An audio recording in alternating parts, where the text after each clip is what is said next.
Bon alors Céline, Oui. nous sommes ici à la Vertueuse, à la Chapelle Montligeon, puisque aujourd'hui on distillait pour du whisky. Voilà, Voilà. On reviendra tout à l'heure sur le whisky avec Christophe. Voilà, ton mari. Mon mari. Ton mari. Voilà. Et alors la Vertueuse, pour les gens qui ne connaissent pas la Vertueuse, qu'est-ce que c'est que la Vertueuse? C'est une brasserie artisanale qui a été créée en 2016. Nous sommes arrivés ici sur le site de l'ancienne imprimerie, très touchés par l'histoire de cette œuvre. Et on avait envie de mettre, nous, de participer à la continuité de cette œuvre avec toute humilité, avec notre passion, notre savoir-faire et notre amour pour la fabrication de bière et le terroir. Puisque depuis 2020, on produit notre orge juste derrière la forêt, l'orge nécessaire pour la fabrication de nos bières. Oui, c'est vraiment du produit du terroir. On ne peut pas faire plus court parce que le terrain, enfin le champ se trouve à 5 km. À moins de 5 km. À moins de 5 km. Exactement. Donc en circuit court, on ne peut pas faire mieux. Voilà. Donc c'est bien la preuve que vous êtes vraiment des passionnés et que vous voulez faire vraiment des produits du terroir, que vous ne jouez pas un rôle de dire c'est du terroir, mais c'est commandé ailleurs. C'est vraiment d'ici. Voilà, exactement. Le projet de la Vertueuse, ça naît de la passion de faire de la bière, mais on savait très vite ce qu'on voulait, c'était de produire notre matière première nécessaire à la fabrication de ces bières. Et exactement, et en agriculture biologique. Voilà, ça c'était l'objectif. Et aujourd'hui, pour poursuivre l'objectif, c'était de pouvoir distiller notre bière pour le whisky, donc le whisky qui sera disponible dans 3 ans, et avec notre produit 100% l'orge du Perche, et l'orge la nôtre. Voilà, voilà, très bon produit, c'est la preuve que dans le Perche, il y a vraiment de très bonnes choses.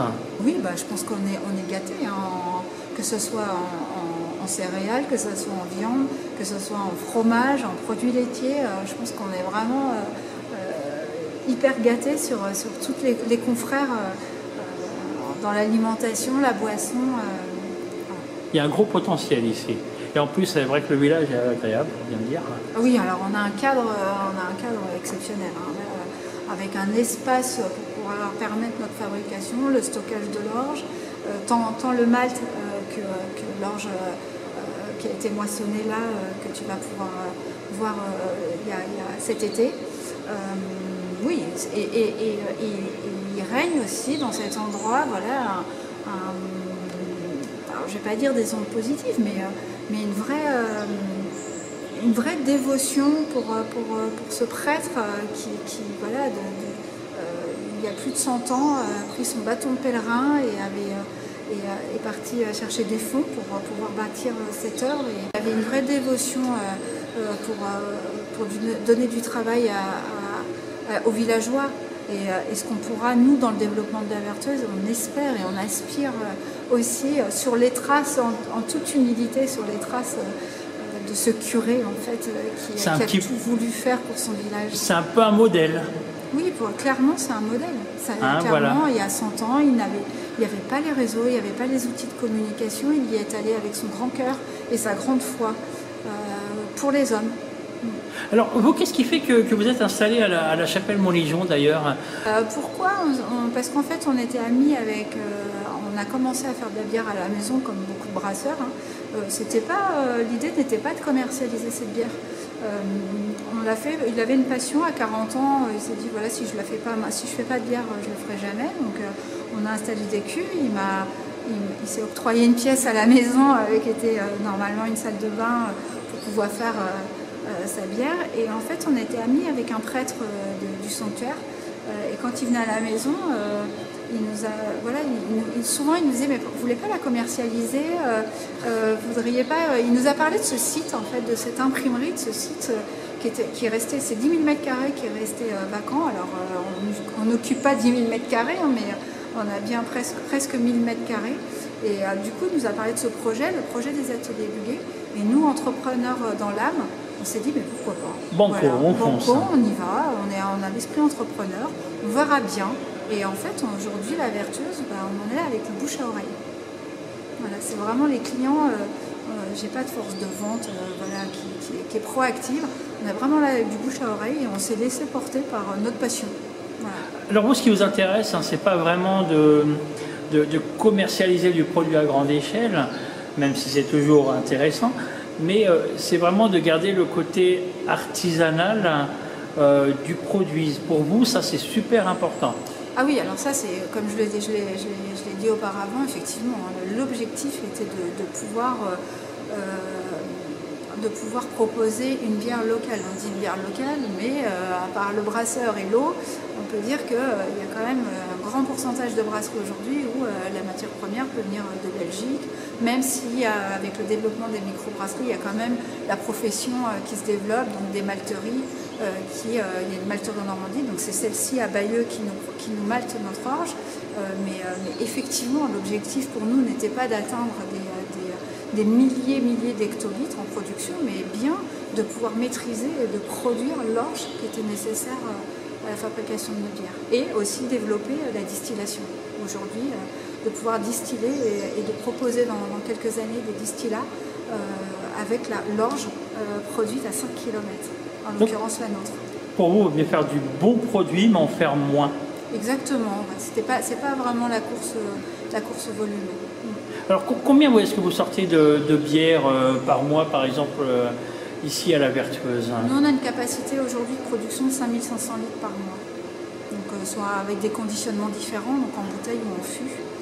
Cette année, on a proposé des fûts, des locations tireuses. Voilà, en conditionnement différent, mais c'est 5500 litres par mois. Ce qui est une bonne moyenne. Ça reste une petite production dans le monde de la brasserie. La brasserie artisanale, évidemment, on ne parle pas mais qui ne demande qu'à se développer quand même, malgré tout. Ah oui, alors là, effectivement, on a un beau potentiel et de la place. Et effectivement, on a aussi l'exploitation agricole adéquate pour pouvoir se développer davantage. Alors on se prend une petite visite tout à l'heure, on peut dire que c'est super propre. Oui. C'est vrai qu'on a l'impression d'être dans une cantine d'hôpital ou quelque chose, parce qu'en fait il n'y a rien qui traîne et vous êtes très carré. Hein. Ah oui, alors ça aussi c'était une de nos exigences. En fait, la Vertueuse c'est aussi un lieu d'accueil. On aime recevoir les personnes, on aime partager notre passion, on aime, et pour nous, et déjà on fait de l'alimentaire, hein, donc il y a une responsabilité aussi, un respect envers nos clients, de bien avoir un produit propre et aussi agréable, un lieu d'accueil. Voilà. Donc il était important de pouvoir concilier l'accueil et aussi le respect du client et le respect de son produit avec une hygiène irréprochable. Ça, on est vraiment très exigeant là-dessus. Oui, on peut dire, hein, franchement, c'est top. Et quelqu'un peut venir visiter, il ne sera pas déçu ni surpris. S'il sera surpris par la qualité voilà, de la propreté. Et c'est vrai que c'est un petit plus. Que quand on va quelque part et que c'est sale, ça ne donne pas envie de consommer. Alors que chez vous, c'est plutôt très agréable, voilà. Ça rassure, effectivement. Exactement. Et puis, ça rassure, et puis aussi, je pense que, effectivement, voir l'état de l'outil de production, on voit un peu aussi l'image du produit. Hein, voilà. La négligence, si l'outil de production est négligé, voilà. Mais après, faut pas on ne dit pas non plus qu'une brasserie qui n'est pas ordonnée est un mauvais produit, hein, on ne dit pas ça. Mais il y a des brasseries, nous aujourd'hui, il était clair aussi que c'était un projet humain. Voilà.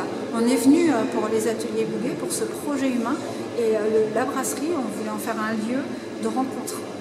Et aujourd'hui, je pense que c'est un vrai lieu de rencontre et de partage. Et ça, c'était hyper important pour nous. D'ailleurs, en parlant de lieu de rencontre, est-ce qu'on peut espérer, par exemple, l'année prochaine, pourquoi pas, faire des petites soirées ici chez vous avec des groupes de musique et pendant ce temps-là, que les gens viennent visiter votre brasserie, consommer. Est-ce que ça pourrait être possible dans les mois à venir? Oui, c'est envisageable parce que vous avez dû voir, là, il y en a un espace qui va bientôt être aménagé, je pense, cet hiver. Effectivement pour recevoir du public et de pouvoir faire des soirées. Ce qui nous plaît beaucoup, c'est de pouvoir l'ouvrir à tout le monde et de proposer des variés à thème. Alors, effectivement, il y aura la musique, mais aussi des conférences, aussi du partage d'expériences Voilà, et aussi, on travaille aussi avec des jeunes qui ont ouvert un bar sans faire de publicité. Si, vous pouvez donner, allez-y. Voilà. Pour nos joueurs à Alençon, qui ont un concept, c'est un bar où des passionnés de jeux de société. Et du coup, voilà, j'ai à cœur aussi de pouvoir les faire venir, leur faire découvrir le perche et de pouvoir faire des soirées à thème. Voilà.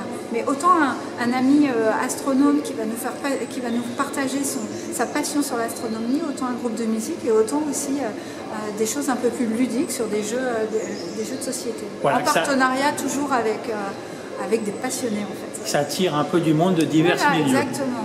Voilà. S'il y a des gens qui ont envie de distribuer votre bière, on peut vous contacter? Oui, tout à fait. Via le site internet voilà. ou sur, enfin voilà, mes coordonnées maintenant sont assez visibles, je pense. Voilà, on peut vous trouver sur Facebook, voilà, sur Instagram. Et puis par l'intermédiaire du Perche Web TV, moi je peux transmettre les coordonnées.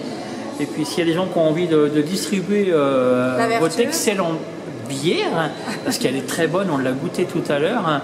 Et c'est vrai que ça donne envie, donc n'hésitez pas à contacter la Vertueuse. Après Céline, nous voici avec Christophe. Donc Christophe qui va nous faire une petite visite de la brasserie, n'est-ce pas?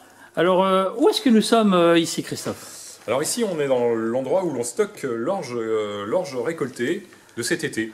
Donc c'est ici qu'on va stocker nos 20 tonnes d'orge. 20 tonnes d'orge quand même hein. Oui, 20 tonnes. Alors ces 20 tonnes sont produites sur la commune de Boissy-Maugis, voilà, sur les terres qui appartiennent à Pascal, notre associé. Et puis ça fait maintenant 3 ans qu'on produit notre orge. Voilà, donc en bio, sur une surface de, cette année, sur une surface de 10 hectares. C'est pour ça qu'on parle de circuit court. Voilà, c'est vraiment du circuit très court, on peut même dire. Parce que Boissy-Maugis, c'est à quoi? C'est 4-5 km d'ici. C'est ça, 5 km, oui. Hein, voilà, donc c'est vraiment très très court. Hein. Oui, oui. Moi, j'ai toujours attaché beaucoup d'importance aux produits locaux. Mais un produit local, c'est quoi? Si c'est simplement des matières premières qui viennent de beaucoup plus loin, bah, c'est bien. On est brasseurs, nous, assembleurs. Mais au final, il n'y a pas grand-chose qui vient de chez nous, qui vient de notre sol. Un produit de terroir, c'est la plupart, si ce n'est l'ensemble des ingrédients qui sont produits chez nous. Alors l'orge est produite chez nous, c'est pas le cas du houblon encore, mais on est en train de réfléchir à installer une houblonnière là localement aussi sur les terres qui sont juste à côté de la brasserie. Ça peut se faire de cultiver du houblon ici? Alors, il faut savoir qu'il y a de plus en plus de houblonnières qui sont en train de se mettre en place. Réchauffement climatique, je ne sais pas s'il est directement concerné par ça, mais en tout cas il y a de plus en plus de houblonnières qui se mettent en place et les rendements commencent à être plutôt honorables, ce qui augure plutôt de bonnes choses pour la suite de la filière brassicole parce qu'il y a une demande qui est croissante sur le houblon et si on peut là aussi sourcer les houblons le plus près possible de la brasserie, c'est top. Aujourd'hui les nôtres sont sourcés pour la plupart en Bretagne et on commence à sourcer certains de nos houblons dans la filière normande aussi. Donc, alors là, on peut voir l'orge qui est là. C'est ça, donc c'est l'orge qui est triée, calibrée, dépoussiérée, prête à partir chez le malteur, parce qu'on ne malte pas encore à la brasserie. Ça ira peut-être un jour, c'est partie des choses qu'on a envie de faire aussi, mais c'est pas encore le cas pour l'instant, donc voilà, il faut laisser le temps au temps aussi, d'avoir plusieurs rosses à ronger, c'est bien, mais il y a un moment, il faut aussi pouvoir les ronger correctement, et puis de faire les choses correctement sur un point, se poser et ensuite avancer gentiment pour la suite. Alors le malteur, il va écraser, c'est ça, l'orge?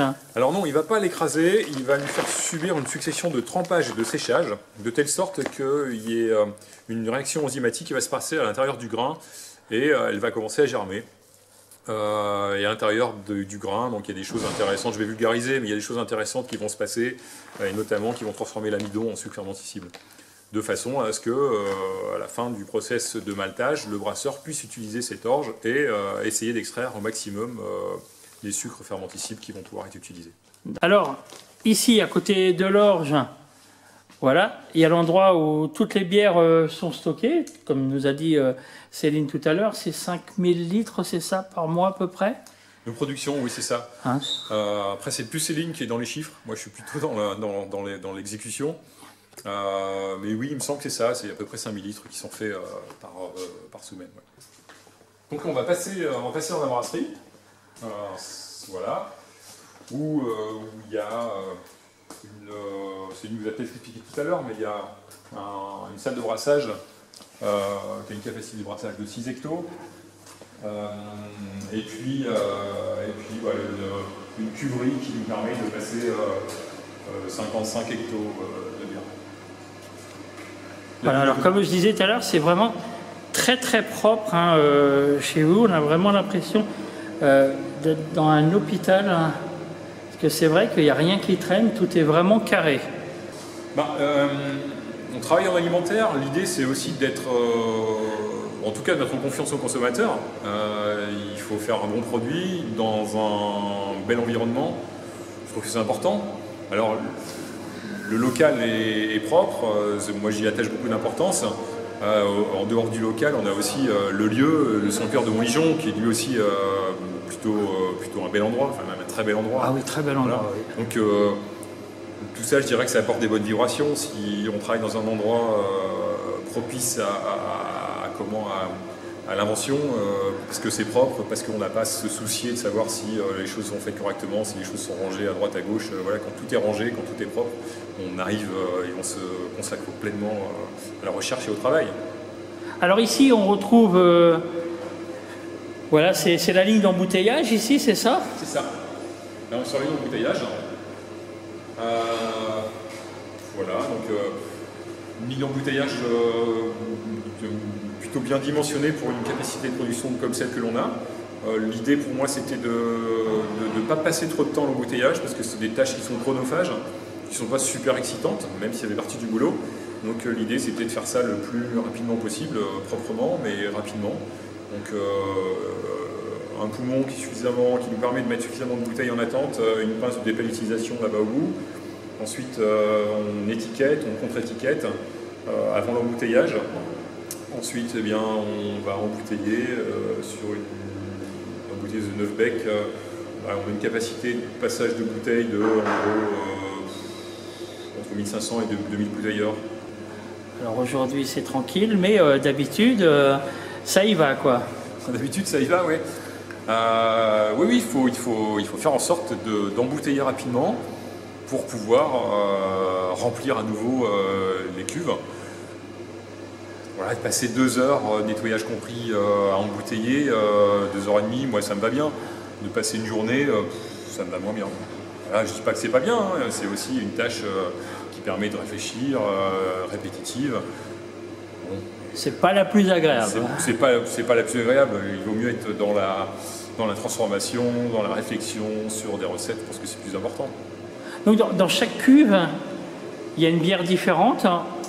Oui, dans chaque cuve, il y a une bière différente.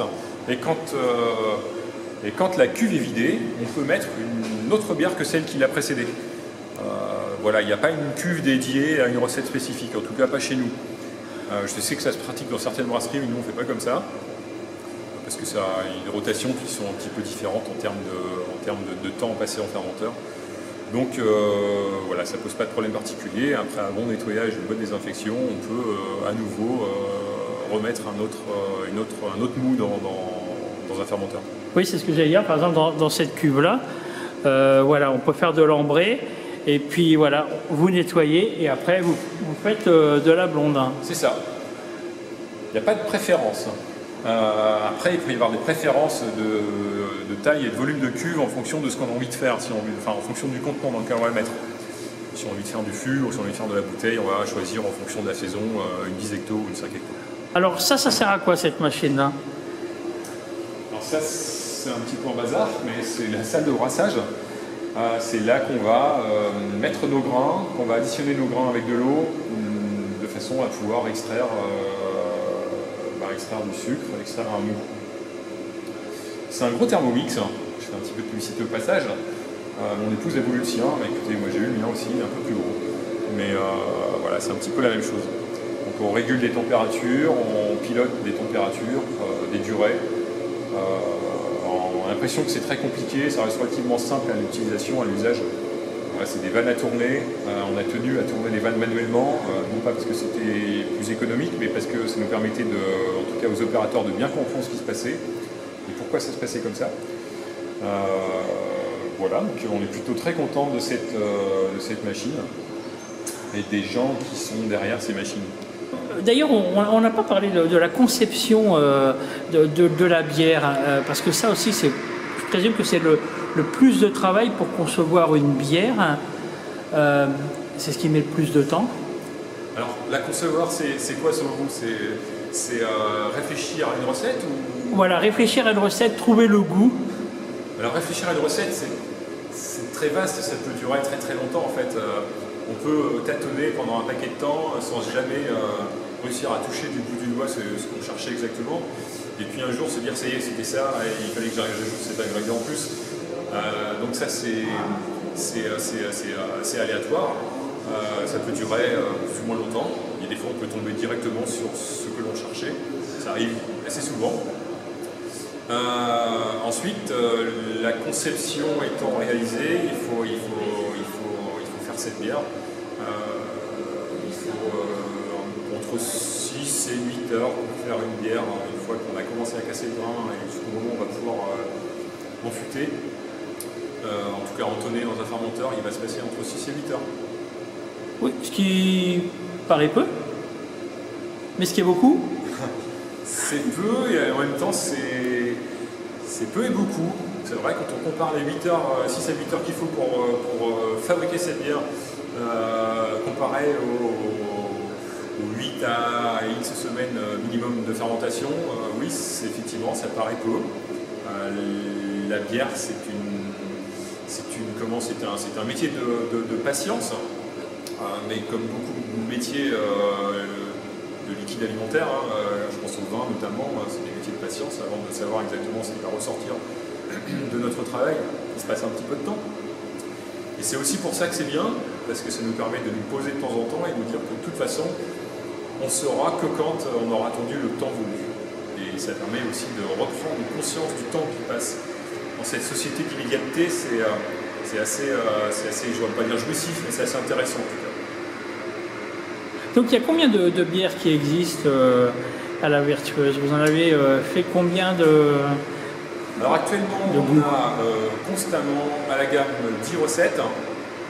2 recettes qui vont bientôt arriver, qui sont des recettes saisonnières, mais plutôt sur des bières de garde. Et ensuite, on a fait quelques collaborations avec Queen Cochon. Donc on a élaboré des recettes pour Queen Cochon sur des recettes de bière au pain.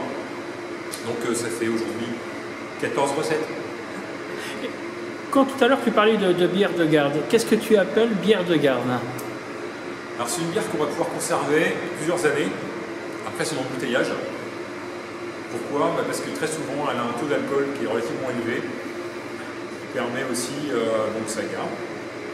En ce qui nous concerne, c'est des bières qui vont passer un petit peu de temps en barrique de whisky d'une brasserie amie qui produit elle aussi son whisky. Voilà. L'idée, c'est de faire des bières qu'on pourra consommer non pas pour se désaltérer, mais plutôt pour la dégustation. Créer beaucoup de convivialité autour de ces moments de dégustation. Et puis, si tout va bien, tout le monde sera content, en tout cas j'espère. En tout cas, ça augure de bonnes choses. Oui, parce que quand tu parlais de dégustation, il faut dire que maintenant la bière se déguste, contrairement à certaines années où on prenait une bière pour se désaltérer et on s'en moquait un petit peu du goût. Maintenant, il y a de plus en plus d'amateurs de bière qui apprécient vraiment des goûts différents. Ouais, mais en même temps, c'est plutôt très bien. Je dirais qu'il y a une bière pour chaque situation aujourd'hui. Enfin, je dirais la Vertueuse, mais partout ailleurs. Parce que effectivement, l'été, on aura tendance à avoir des bières plutôt légères, désaltérantes. On a besoin de se désaltérer. Et puis l'hiver venant, on a besoin de produits un peu plus corpulents, un peu plus charpentés, pour pouvoir passer à autre chose et puis jouer avec des saveurs différentes. L'hiver, on a besoin de se réchauffer un peu plus. Si le taux d'alcool est un peu plus élevé, même s'il faut consommer l'alcool avec modération, eh bien, si le taux d'alcool est un peu plus élevé, chauffant, ça fait du bien. Eh bien voilà, c'est sur ces quelques mots qu'on va se quitter. Donc, en tout cas, merci à la Vertueuse de nous avoir accueillis ici aujourd'hui pour nous parler de cette brasserie. Et puis, on invite tout le monde à contacter la Vertueuse par l'intermédiaire de la page Facebook et la page Instagram ou par le Perche Web TV qui transmettra les coordonnées. Et puis à vous commander du produit, de la bière, du whisky, à vous faire des commandes.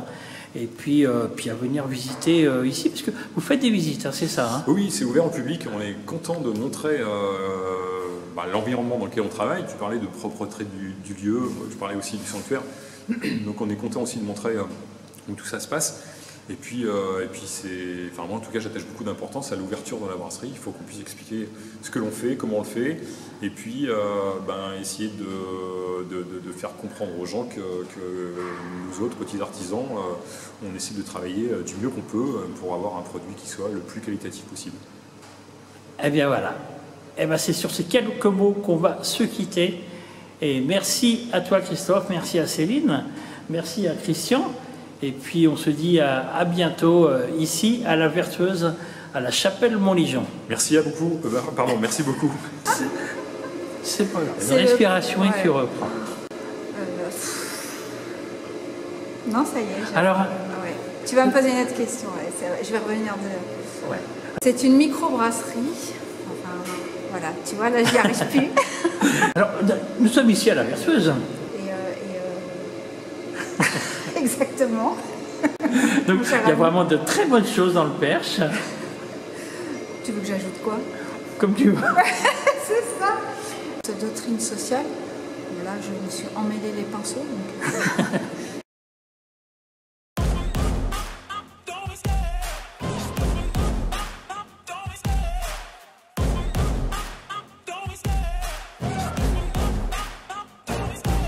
Love the chase and the hunt, and I set the pace when I'm running. I always take what I want and I always give it 100. Don't need a bank, no I'm funded. Play the game like it's nothing, I'm always thankful.